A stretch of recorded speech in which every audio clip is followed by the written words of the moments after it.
Les médias vont avoir un rôle où ça va alimenter une réflexivité. On va questionner son alimentation, la manière de manger, de l'optimiser dans le but de prévenir la santé ou la maladie. Ça peut être facteur de changement, mais j'aurais tendance à dire pas seul. Par exemple, c'est plutôt les facteurs de changement. En fait, pour qu'il y ait changement, il faut qu'il y ait plusieurs facteurs qui s'agrègent. Par exemple, accident de santé, du coup, une attention croissante, une réflexivité croissante, etc. Les médias qui vont donner des informations, qui vont éveiller la curiosité, peut-être en parler avec un proche qui a des pratiques, qui va chez un naturopathe depuis 20 ans et qui connaît bien tout ça. Voilà, là, il peut y avoir des facteurs de changement. Mais après, le rôle des médias, ça peut être aussi saisonnièrement sur la complémentation détoxifiante. Là, très clairement, c'est comme le régime minceur à partir du mois d'avril. On a la même chose, le détox à partir du 2 janvier, on va dire. Et puis au changement de saison plus globalement.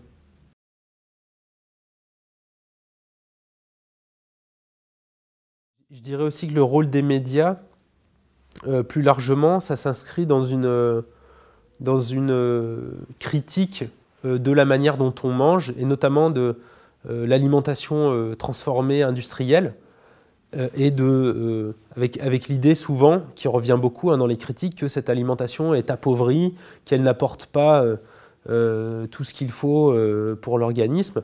Et ça explique aussi que certaines personnes voient une place au complément alimentaire pour justement, avec l'idée que même avec la meilleure alimentation possible, on n'arrive pas à un optimum, ne serait-ce que parce que les variétés contemporaines de fruits et légumes, par exemple, ne contiennent plus autant de micronutriments qu'auparavant, ou leur mode de production fait qu'ils sont moins denses en micronutriments, etc.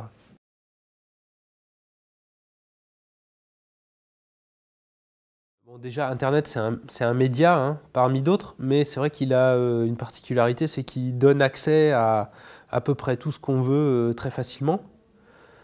Et donc, potentiellement, ça favorise cette multiplication de discours souvent contradictoires. En fait, ce qui est ressorti chez plusieurs personnes, c'est l'abonnement à des newsletters autour de l'alimentation et de la santé qui véhiculent des informations. Alors, parfois,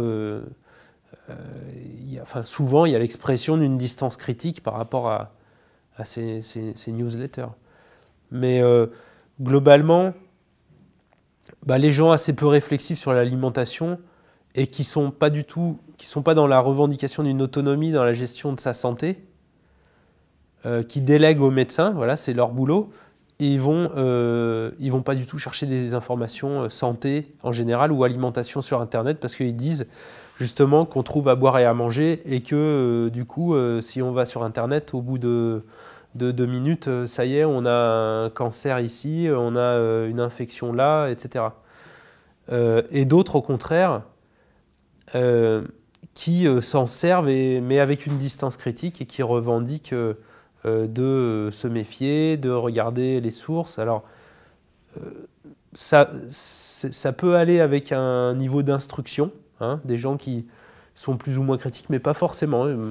On a rencontré des gens avec des niveaux d'instruction très importants qui disaient moi, je ne vais pas chercher d'informations sur la santé parce que je n'ai pas envie de me prendre la tête, en gros.